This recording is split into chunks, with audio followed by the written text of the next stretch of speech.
यहाँ पे थी फिजियोलॉजी की क्लास चल रही थी और यहाँ पे इंटरनेशनल डीन के केबिन है और अब मैं चल रहा हूँ दूसरे क्लासेस में जहाँ पे डॉक्टर आशीष सर की क्लास चल रही है जो कि एनाटॉमी और ये जनरल सर्जरी के टीचर भी हैं। तो मैं डायरेक्ट क्लास में चल रहा हूँ और देखता हूँ कि यहाँ पे क्लासेस कैसी चल रही हैं। May I come in, sir? Okay. Just teach. I want to take some videos about how is the studies pattern. Okay. So I can continue, yes? Yes, you can continue. All right. So the second point, the mesenchymal stem cells, they exposed to the high density ECM. Please write it down. The mesenchymal stem cells, they exposed to the high density ECM, extracellular matrix. Is that okay? The first step is mesenchymal stem cells begin to migrate to the site of bone formation. That's it. Over. Second point, the mesenchymal stem cell exposed to the high density extracellular matrix. The third step, they activate the transcription factor SOX9. Third step, they activate the transcription factor TF, transcription factor SOX9. Over. The fourth point, the stem cell converts to chondrogenic stem cells. Growth factor. Done? Yes, sir. Next point. The VEGF produces angiogenesis. VEGF produces angiogenesis. Angiogenesis. What's the meaning of angiogenesis? Formation of new blood vessels. Sir जैसे कि Navoi state university में पहली बार जो है international faculties की classes चल रही हैं। पहली बार इंटरनेशनल स्टूडेंट्स इनरोल हुए हैं। तो यहाँ पे जैसे मैंने और भी क्लासेस विजिट किया हुआ है, जैसे कि बायोकेमिस्ट्री की क्लासेस चल रही थी नाजिम सर के थ्रू, फिजियोलॉजी क्लासेस चल रही थी। बच्चों से मैंने पूछा, बहुत सारे सब्जेक्ट्स उन्होंने बताया कि फर्स्ट ईयर में है, जैसे कि हिस्टोलॉजी है, एम्ब्रियोलॉजी है, हाइजीन की क्लासेज है, बायोकेमिस्ट्री है, फिजियोलॉजी है, and now you are taking anatomy classes. So कैसे ये फर्स्ट ईयर में बच्चों को कैसे इतने मेजर सब्जेक्ट्स पढ़ाया जा रहा है, क्योंकि उज़्बेकिस्तान के करिकुलम के हिसाब से बहुत सारे अदर एडिशनल सब्जेक्ट्स होते हैं। तो किस तरीके से आपने सिलेबस को डिज़ाइन किया हुआ है? बताना चाहता हूँ कि डॉक्टर आशीष सर के बारे में, क्योंकि आप लोग पहले भी हमारे चैनल पे हमारे वीडियोस में डॉक्टर आशीष सर को देख चुके हैं। ये पहले एशिया इंटरनेशनल यूनिवर्सिटी में थे, वहाँ पे as a main head faculty थे। अभी सर यहाँ पे इंटरनेशनल फैकल्टी के वाइस डीन है और यहाँ के main head of the department है। तो सर ही जो है मैक्सिमम जो भी सिलेबस डिजाइन किया गया है सर के थ्रू किया गया है। तो सर बताएं आप किस तरीके से। हाँ, यही किया हम लोगों ने। जो सिलेबस था हमने उस सिलेबस को इंटरनेशनलाइज किया और इंटरनेशनल करिकुलम के हिसाब से हमने यहाँ के करिकुलम को रिवाइज किया और मिनिस्ट्री से अप्रूव करके हमने ये करिकुलम फॉलो कर रहे हैं। ये करिकुलम हमारा एग्जैक्टली एम्स दिल्ली के करिकुलम से मैच करता है। इसकी वजह से बाकी के यूनिवर्सिटीज़ में फर्स्ट ईयर में फिजिक्स, केमिस्ट्री, बायोलॉजी पढ़ने को मिलता है। हमारा यूनिवर्सिटी में फर्स्ट ईयर से ही हम मेडिकल सब्जेक्ट पढ़ाते हैं बच्चों को। ये डिफरेंस है। आप लोग को भी मे भी मालूम होगा बहुत सारे, क्योंकि बहुत बच्चे रिसर्च करते हैं किसी भी कंट्री में जाने से पहले तो 3-4 लैंग्वेजेस होते हैं। उसके बाद जो है मेड बायोलॉजी होता है, मेड केमिस्ट्री होता है, बायोफिजिक्स होता है, मेड इंग्लिश होता है, आईटी की क्लासेज होती है। बहुत सारे ऐसे एडिशनल क्लासेज होते हैं जिनकी इंटरनेशनल स्टूडेंट्स को जिनकी जरूरत नहीं होती है। 11-12 में ऑलरेडी बच्चे पढ़ चुके होते हैं, फिर उसे रिपीट किया जाता है। फर्स्ट ईयर सेकंड ईयर में बच्चे मेन सब्जेक्ट पे फोकस नहीं कर पाते हैं। तो सर क्लिनिकल के बेसिस पे आप क्या कहेंगे, क्लिनिकल प्रैक्टिकल किस तरीके से बच्चों को दी जाएंगी यहाँ पे? क्लिनिकल प्रैक्टिकल के लिए नवोई स्टेट यूनिवर्सिटी में क्या है, हमने बच्चों के लिए फर्स्ट ईयर से फिफ्थ ईयर तक के लिए एक अलग सा प्रैक्टिकल करिकुलम का डिज़ाइन किया हुआ है। तो जिसके हिसाब से बच्चों को सेपरेटली हम इन कैंपस बाय सिमुलेशंस बच्चों को प्रैक्टिकल स्किल सिखाते हैं। फिर at the end of the semesters, every semester में हमारे करिकुलम में बच्चों के लिए सेपरेट प्रैक्टिकल करिकुलम है जिसमें बच्चे 2 वीक्स या 4 वीक्स के लिए बच्चे हॉस्पिटल्स विजिट करते हैं। अदर यूनिवर्सिटीज़ में क्लिनिकल क्लासेस दी जाती हैं, क्लिनिकल प्रैक्टिकल्स करवाए जाते हैं बच्चों के डायरेक्ट हॉस्पिटल्स में ले जाकर के, क्या यहाँ भी वैसी फैसिलिटीज हाँ, मिलेंगी एग्जैक्टली बच्चों को? एग्जैक्टली वही बच्चों को हम डायरेक्टली पेशेंट से एक्सपोज करवाएंगे, यहाँ के जो लोकल्स डॉक्टर्स प्रोफेसर से उन लोगों से एक्सपोज करवाएंगे, और बच्चों को directly case to case study में हम डालते हैं। तो फर्स्ट ईयर से ही बच्चे केस स्टडीज में लग जाते हैं। तो क्लिनिकल्स बच्चों का at the end of the 5th year, अगर इंटर्नशिप बच्चे यहाँ नहीं भी करें तो भी क्लिनिकल्स बच्चों का बहुत बहुत अच्छा अच्छा बन के जाता है। हम्म। जैसे उज़्बेकिस्तान जाना जाता है क्लिनिकल प्रैक्टिकल्स की वजह से, हम्म। तो क्या यहाँ पे नवोई स्टेट यूनिवर्सिटी के पास अपना गवर्नमेंट हॉस्पिटल है?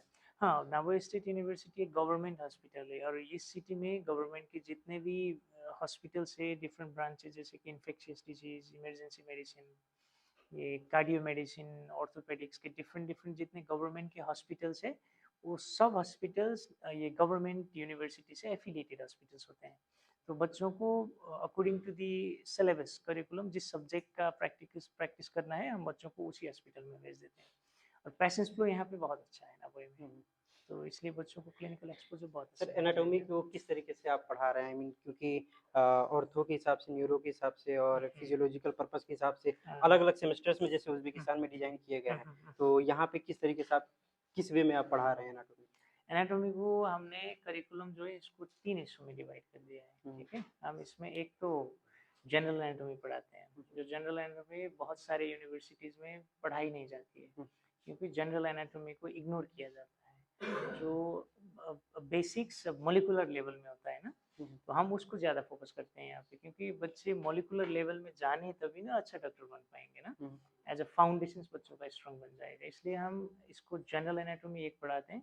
दूसरा, हम बच्चों को सिस्टमिक एनाटॉमी में लेके जाते हैं। सिस्टमिक एनाटॉमी में हम बच्चों को रीजन के हिसाब से सारे सिस्टम को डील करते हैं। तो इस तरह से हमने एनाटॉमी को 3 हिस्सों में डिवाइड करके पढ़ाते हैं। ओके, तो मुझे बच्चों से, स्टूडेंट से कुछ फ्रीक्वेंट क्वेश्चन है मेरे पास, और जो मैं बच्चों से पूछना चाहता हूँ। What's your name and where are you from, if you want to take take. Okay, my name is Shahd and I'm from Egypt. Okay. Okay. How you choose this university? You researched or you heard from someone? No, I'm here from someone. Okay. Okay, he told me about Dr. Ashish and about the university, how it's great and it's very good. So I came here. How's the behavior of the students? Because you are living with the international students like Indian students, Bangladeshi students, Nepali students. No, all students here is very good, kind and helpful to each other, especially Indian students. Are they friendly? Yeah, a lot. Okay. How the teachers? No, the teacher is very great. Dr. Ashish, Dr. Nazim, and Dr. Aziz also. They are very great and helpful and kind and help us in the language also. Okay, thank you so much. Okay, thank you. And who are from Nepal? Okay. What's your name? My name is Avinash Sumagai. किधर से हो आप? नेपाल। नेपाल ग्राउतार से। Believe कैसे हुआ कि पहली बार किसी ऐसे रैंडम यूनिवर्सिटी में जाना, क्योंकि बच्चों के अंदर बहुत ज़्यादा क्वेश्चंस होते हैं? नहीं ये यूनिवर्सिटी बहुत अच्छा है। इसमें टीचर सारे हेल्पफुल है, बहुत ही ज़्यादा हेल्पफुल है, और हम किधर भी क्वेश्चन पूछ सकते हैं सर को, और वो मना नहीं करेंगे कभी। क्या नाम है आपका, कहाँ से आप? मेरा नाम मुसाब है और मैं कश्मीर इंडिया से बिलोंग करता हूँ। जी सर। कैसे आप इस यूनिवर्सिटी को चूज़ किए? सो फर्स्ट ऑफ ऑल मैं कहना चाहूँगा कि जब मैंने इनिशियली सर्च आउट किया था इस यूनिवर्सिटी के बारे में, तो मैंने पहला first and the foremost thing देखा था कि या इंडियन फैकल्टी है। सो उसी बिहाफ पे मैंने यूनिवर्सिटी चूज़ की, और अल्हम्दुलिल्लाह जहाँ चल रहा है पढ़ाई बहुत बढ़िया चल रही है। पहली बार इस यूनिवर्सिटी में इंटरनेशनल बच्चे इनरोल किए हैं। बिल्कुल। आप जब आपको चूज़ करने का जब आपके पास ऑप्शन आया होगा कि नवोई स्टेट यूनिवर्सिटी, बहुत सारे लोग बहुत सारी बातें किए होंगे, बहुत सारे क्वेश्चंस आपके मन में आए होंगे। बहुत सारे लोग ऐसे बोले, मुझसे भी बहुत सारे बच्चों का क्वेश्चन, पेरेंट्स का क्वेश्चन आया था कि ये यूनिवर्सिटी WHO से अप्रूव नहीं है, ये एजेंट कह रहे हैं, ये कंसल्टेंट कह रहे हैं, ये यूनिवर्सिटी गवर्नमेंट नहीं है, प्राइवेट है, ये यूनिवर्सिटी ऐसी है, यहाँ पे ये फैसिलिटीज़ नहीं है, ये फैकल्टी नहीं है। क्या कहना चाहेंगे? फर्स्ट ऑफ ऑल मैं बताना चाहूँगा कि यूनिवर्सिटी NMC एफिलिएटेड है, WHO जितनी भी एफिलिएशन होती है, FAMR होती है, वो सबसे एफिलिएटेड यूनिवर्सिटी है। If I talk about this university, तो जो यहाँ के हॉस्पिटल्स है, जितने भी नेवर रीजन में हॉस्पिटल है, वो सारा इस यूनिवर्सिटी से एफिलिएटेड है। सो आई डोंट थिंक कोई यहाँ पर मतलब सब ट्रांसपेरेंसी हम है, यूनिवर्सिटी और हमारे बीच में पूरी ट्रांसपेरेंसी है, कोई वैसी बात नहीं है, कोई सस्पिशियस बात नहीं है। सो या दैट्स इट। क्या नाम है आपका, कहाँ से आप? हाँ मुझे पता है। सर ने एडमिशन कराया है मेरा यहाँ पे।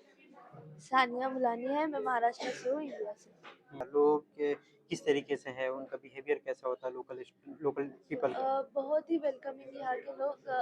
हमें एक बार तो एक आंटी मिली थी, उन्होंने हमें फ्रूट्स भी ऑफर किए थे। बहुत ज़्यादा वेलकमिंग है। घर पे बुलाते हैं मिलने के लिए, रास्ते से भी बहुत अच्छे से बात करते हैं। सर मैं यहाँ पे ये कंट्री ऐसा है कि बस इंडियन का नाम सुन करके वो किसी भी मजहब से वो मैटर हाँ नहीं हाँ, करता, लेकिन नहीं इंडियन का नाम करता, सुन हाँ करके जो है वो काफ़ी ज़्यादा फ्रेंडली फील करते हैं हाँ, वो लोग। फ्रेंड। तो एक लड़की को दूसरे कंट्री में आने के लिए, क्योंकि इंडिया में ही दूसरी जगह पे जाने के लिए बहुत ज़्यादा सोचना पड़ता है सेफ्टी के मामले में। आप इस कंट्री में हैं, किस तरीके से, क्या किस चीज़ ने आपको इन्फ्लुएंस किया? पहले तो आने से पहले डर लग रहा था कि ये कंट्री कैसी होगी, नहीं, पर हमारे क्लासेस शाम के भी अगर छूटते तो शाम में हॉस्टल जाने के लिए बिल्कुल भी डर नहीं लगता, क्योंकि यहाँ के लोग भी बहुत अच्छे हैं और कोई ऐसा प्रॉब्लम नहीं है कि कोई मिसबिहेव हो रहा है, कोई नहीं। बहुत अच्छा, बहुत सारे रिस्पेक्टफुल है और कंट्री तो है ही बहुत अच्छी और लोग भी बहुत अच्छे हैं। इस यूनिवर्सिटी के बारे में क्या-क्या एक्सपेक्टेशंस थे आपके, और आने के बाद वो चीज़ें आपको दिखी कि नहीं दिखी?